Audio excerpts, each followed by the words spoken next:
Fala, meus queridos, tudo bem? Eu sou o professor Rafael Dias e esse é o canal Natureza ao Cubo. O meu objetivo, junto com o professor Kevin e com o professor Vitor, é ajudar você a gabaritar a prova de Ciências da Natureza do PAS. Agora você vai ter acesso a uma resolução completa de uma prova de Física do PAS. Só que antes, eu queria que você já deixasse o like no vídeo, já se inscrevesse no canal para dar aquela força pra gente, beleza? Vamos nessa? Então, galera, vamos lá. Essa prova aqui é do subprograma de 2018. Então, a segunda etapa foi aplicada em 2019, beleza? Aqui a gente tem um texto já que ele serve para resolver outras questões de um bloco de questões, né? Mas a de física, exatamente, a gente não precisa ler o texto, tá bom? Basta observar a imagem, às vezes nem isso. Ele fala o seguinte: a imagem mostra uma situação de reflexão interna total, porque a água é mais refringente que o ar. Bom, galera, para acontecer reflexão total, o raio de luz ele tem que vir do meio mais refringente para o menos refringente, ou seja, ele tem que vir do meio de maior índice de refração para o meio de menor índice de refração. Aqui nessa situação, ó, o raio de luz tem que sair da pessoa, incidir na água, ser refletido e chegar no meu olho. Assim eu vou ver o reflexo da pessoa na água. Então o item já está errado a partir daí. Então como é que é possível a água refletir dessa forma se não está acontecendo reflexão total, né? Deixa eu mostrar um negócio para vocês. Ó, eu tenho aqui um simulador, eu tenho aqui o material ar e aqui embaixo a água. O índice de refração do ar é 1, da água 1,33. Quando eu jogo um raio de luz aqui, ó, percebe que ocorre refração, mas parte da luz é refletida. Esse aqui é o meu medidorzinho de intensidade, ó. Vamos colocar aqui. 5,78% da luz foi refletida e 94,22% foi refratada ou transmitida. Então eu tenho aqui o que a gente chama de reflexão parcial. Se eu aumentar esse ângulo, ó, 21% da luz foi refletida. Então eu posso ter reflexões parciais e parte aqui refração também, né, em meios transparentes. É isso que está acontecendo na questão. Repara que, ó, por mais que eu desça aqui o raio de luz, essa reflexão nunca vai ser total. Agora, se eu inverter, se eu colocar a água aqui em cima e o ar aqui embaixo, ó, repara que eu vou descendo, ó lá, meu raio de luz está cada vez mais perto da linha de separação entre os meios ali, ó. De repente ela, pum, reflexão total. Aqui pode acontecer reflexão total, se for a situação contrária, né? O raio de luz vindo do mais refringente para o menos refringente. Então o item está errado.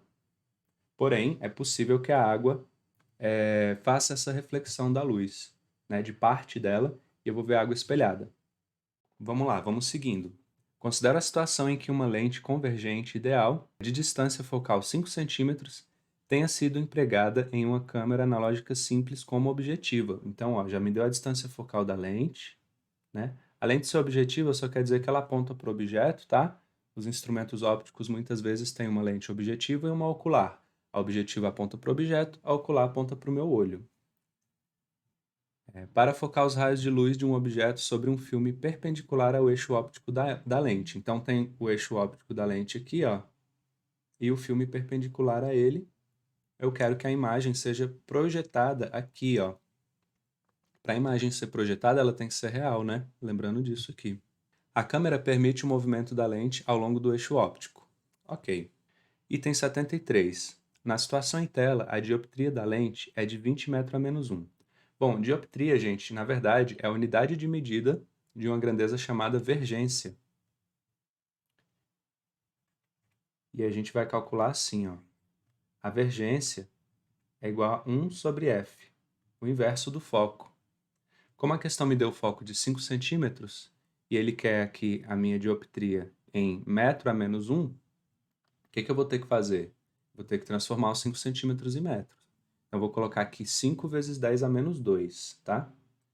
1 sobre 5 vezes 10 a menos 2. Porque de centímetro para metro você divide por 100, é a mesma coisa multiplicar por 10 a menos 2.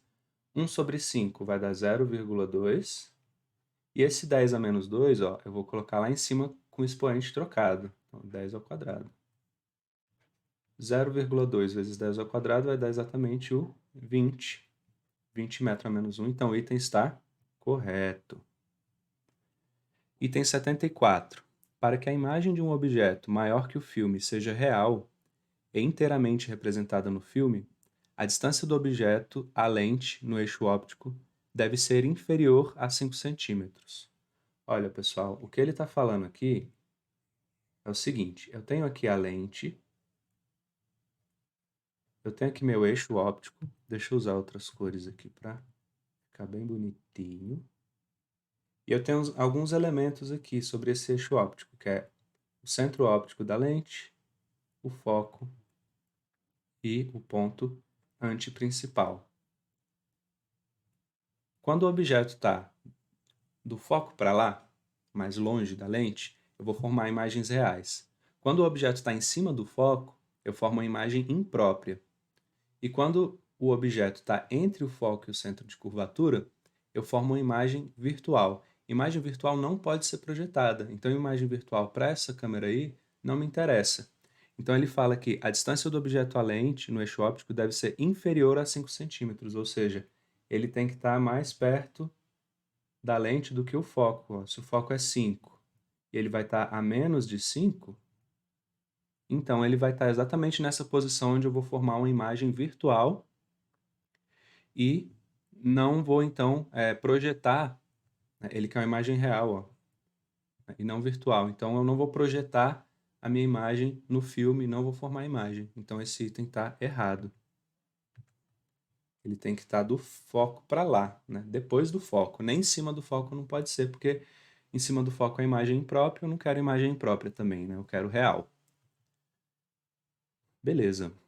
Item 75. Esse item foi anulado, porém é possível fazer o cálculo, tá? Só que o resultado que a gente encontra, ele não seria possível nessa situação descrita aqui nessa questão. Ele fala assim: calcule centímetros, o módulo da distância em que um objeto se encontra em relação à lente, se a imagem é formada quando o filme se encontra a 4 centímetros da lente. Então, ele quer que a minha... Tá aqui o foco, né? Ó. Ele quer que a imagem fique entre o foco e o centro óptico da lente. Aqui, ó, minha imagem tem que estar. E aí, quando você estudou lá a formação de imagens, você vê que em nenhum resultado a imagem fica entre o centro de curvatura e o foco. Isso só vai ser possível se o meu objeto for virtual, que não é o caso aqui, tá? Na verdade, o PAS ele não costuma cobrar questões onde o objeto é virtual. Então, o item já está errado, já foi anulado, na verdade, a partir daqui, né? Não é que ele está errado. Tem como fazer o cálculo que seria o seguinte. Para calcular a posição do objeto, eu teria que usar essa equação aqui, ó. 1 sobre F é igual a 1 sobre P mais 1 sobre P'.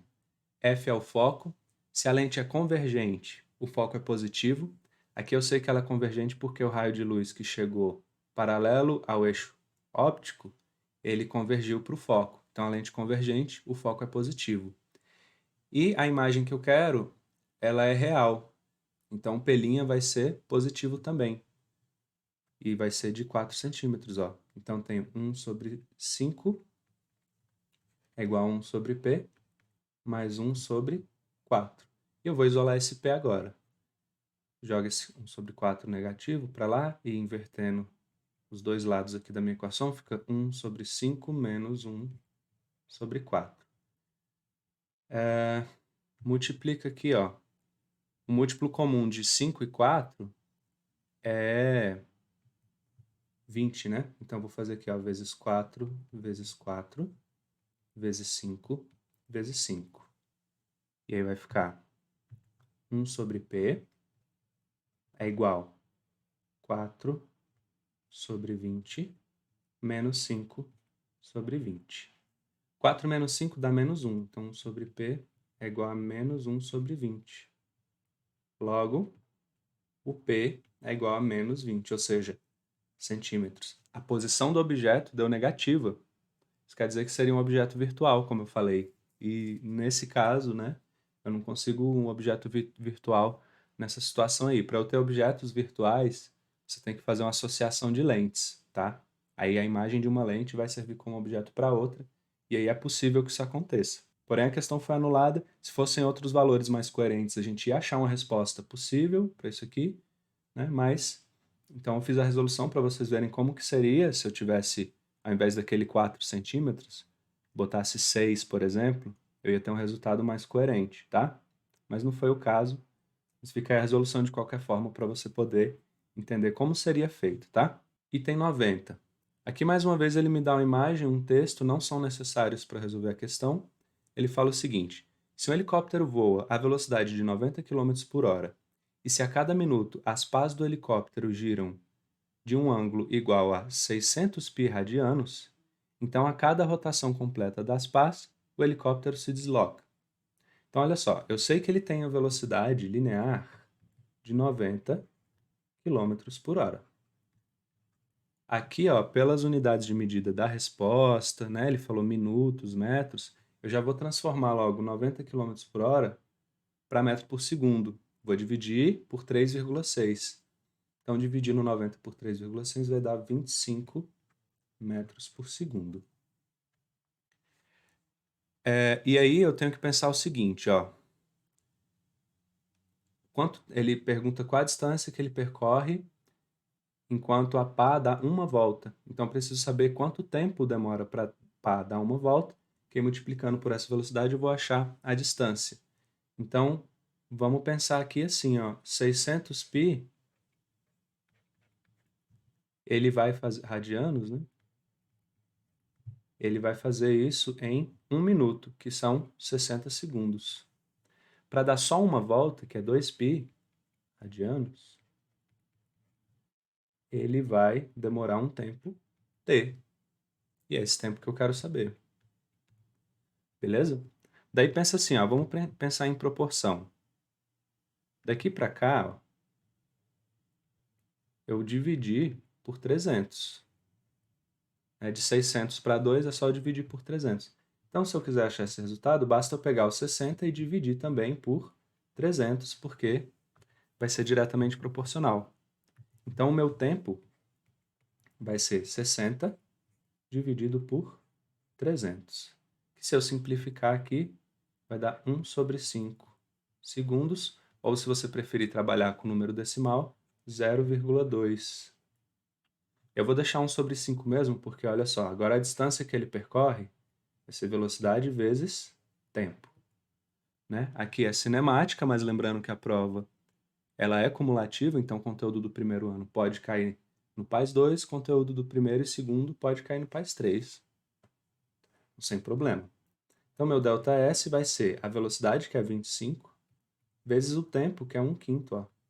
Aqui ficou tranquilão, porque 25 dividido por 5 vai dar 5 metros.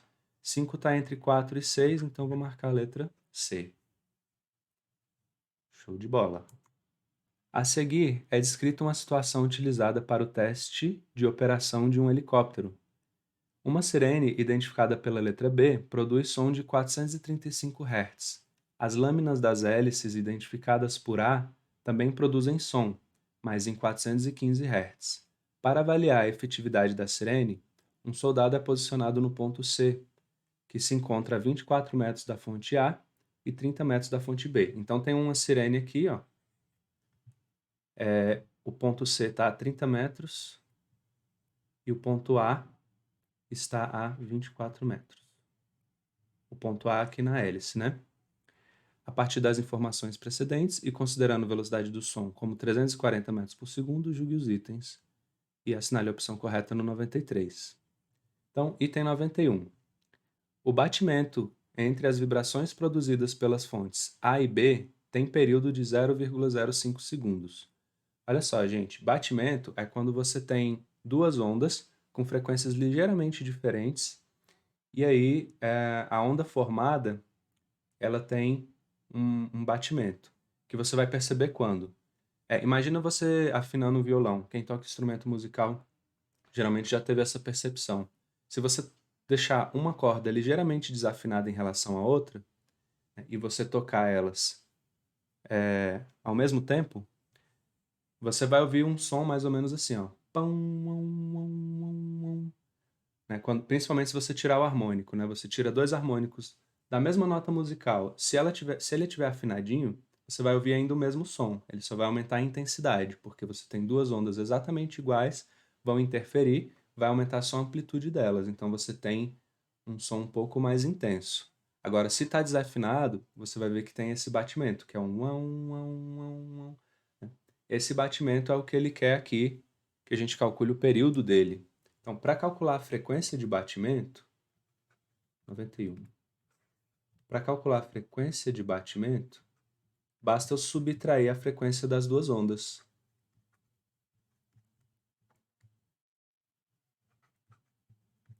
E isso aqui vai me dar uma frequência de 20 Hz, que é a frequência do batimento. Só que ele pediu o período. O período é inverso da frequência. Então vai ser 1 sobre 20, que dá 0,05 segundos. Então o item está correto. Item 92. Se as fontes A e B, consideradas pontuais, produzem uma mesma intensidade sonora no ponto C, então a energia sonora dissipada pela fonte B é 5/4 da energia da fonte A.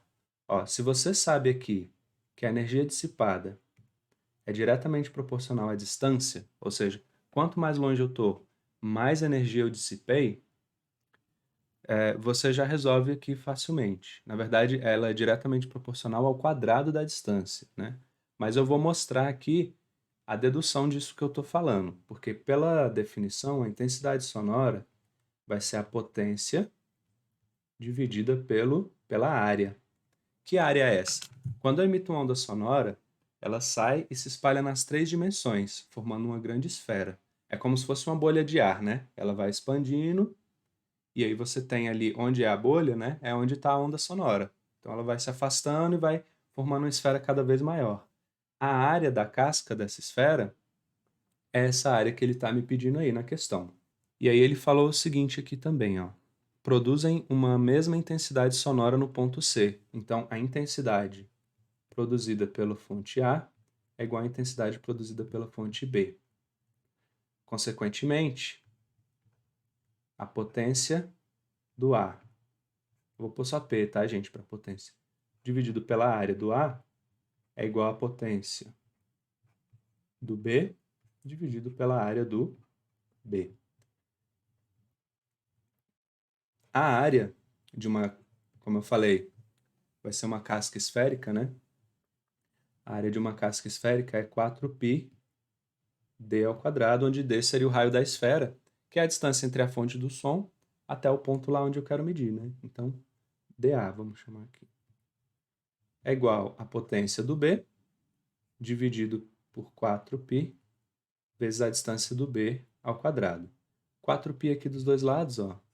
Então, repara que você chega na conclusão do que eu falei lá no início, que a potência é diretamente proporcional ao quadrado da distância.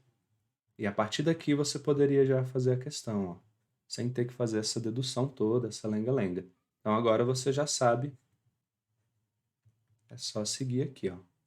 Beleza? Ele me pediu, assim, ó, a potência dissipada pela fonte B é 5/4 da energia da fonte A. Então, ele quer PB é igual a 5/4 de A. Se eu chegar nesse resultado, esqueci do quadrado aqui, o item está certo. Se eu não chegar, ele está errado. Então, como que eu vou fazer? Eu vou isolar o PB, passando esse DB multiplicando. Vai ficar assim, ó.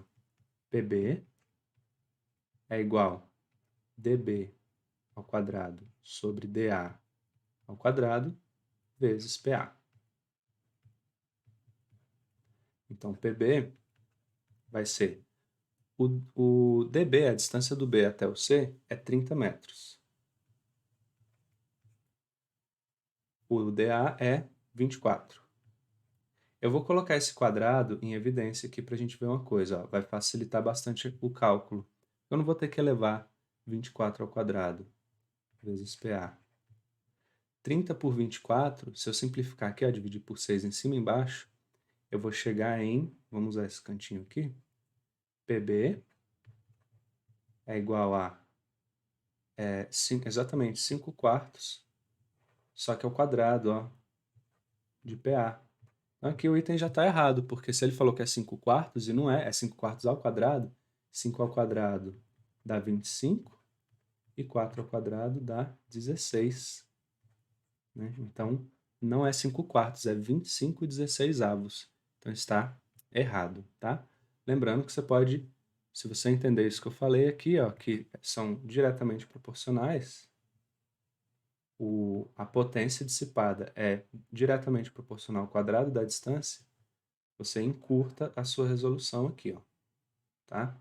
Caso o helicóptero se aproxime do soldado parado no ponto C, o soldado ouvirá um som mais grave ou mais agudo, com frequência maior ou menor.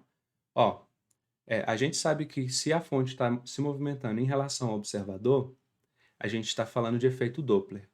No efeito Doppler, quando a fonte se aproxima do observador, ele vai ouvir um som mais agudo. E quando a fonte se afasta, ele vai ouvir um som mais grave. Beleza? Basta você lembrar de alguma situação que passou por você um carro com um som alto, um carro buzinando, ou uma sirene de uma ambulância, né? Você vai lembrar daquele som que ele vem pam, ele vem agudo e fica grave, beleza? Então, quando a fonte estava se aproximando, estava agudo, quando ela está se afastando, ficou grave. Então, se o helicóptero está se aproximando do soldado, eu vou ouvir um som mais agudo. Então, eu estou aqui entre a letra C e D. Mas o som mais agudo, ele tem frequência maior ou menor? Quanto maior a frequência, mais agudo é o som, maior a altura dele. Então, letra C, o som mais agudo e com frequência maior. Beleza, aqui a gente chega nas nossas questõezinhas de termodinâmica. É figurinha carimbada, cair transformações gasosas, máquinas térmicas, etc. Vários helicópteros empregam motores que podem ser aproximados por um ciclo termodinâmico de Brayton. O ciclo de Brayton ideal, representado no diagrama pressão versus volume a seguir, representa 4 transformações. Então, ó, presta atenção. De 1 a 2, tá aqui, ó, de 1 a 2, eu tenho uma compressão isentrópica. Compressão isentrópica é onde o volume vai diminuir, então a compressão isentrópica é onde não tem variação de entropia. Então aqui vai ser uma transformação reversível, tá? De 2 a 3, uma entrada de calor isobárica. Então entrou calor aqui, ó, daqui para cá, de forma que a pressão continua constante, né, isobárica. De 3 a 4, uma expansão isentrópica de novo, e de 4 a 1, uma saída de calor isobárica. Então vejamos que entra calor de 2 a 3 e sai de 4 a 1. De 1 para 2 e de 3 para 4, eu não tenho variação de entropia, então, consequentemente, eu também não vou ter troca de calor com o ambiente. Tendo como referência as informações precedentes e considerando um motor que opere no ciclo de Brayton, entre uma fonte fria de 300 Kelvin e uma fonte quente de 1000 Kelvin em condições ideais, julgue os itens 94, 96, tal, tal, tal. Então, olha só, a fonte fria, eu tenho aqui, ó, as minhas isotermas vão passar por aqui e por aqui. Então, eu tenho aqui uma temperatura, quando a isoterma está em cima é porque a temperatura é maior. Então, aqui a temperatura da fonte quente é 1000 Kelvin e a temperatura da fonte fria vai ser 300. Tá? Sempre a isoterma de cima tem temperatura maior, isoterma de baixo, temperatura menor. Então, item 94. A eficiência do motor é superior a 70%. Bom, a eficiência de um ciclo de Carnot, de uma máquina de Carnot, ela pode ser calculada dessa maneira, ó. 1 menos temperatura da fonte fria dividido pela temperatura da fonte quente. Então, ficaria 1 menos 300 sobre 1000, que vai dar 1 menos 0,3, que dá exatamente 0,7, que é 70%. Só que o que acontece?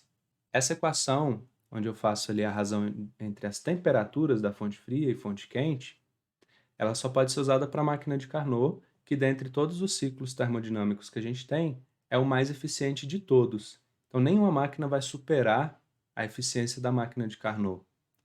Né? Ali ele falou que a eficiência do motor é superior a 70%. Não é. No máximo ia chegar a 70%. Na verdade tem que ser menos, né? senão ele ia igualar com a máquina de Carnot e não é o que acontece. Então aqui está errado. A 95. Na transformação de 1 a 2 não há troca de calor. Bom, exatamente. Eu tenho uma transformação aqui, ó, de 1 para 2, que ela é isentrópica.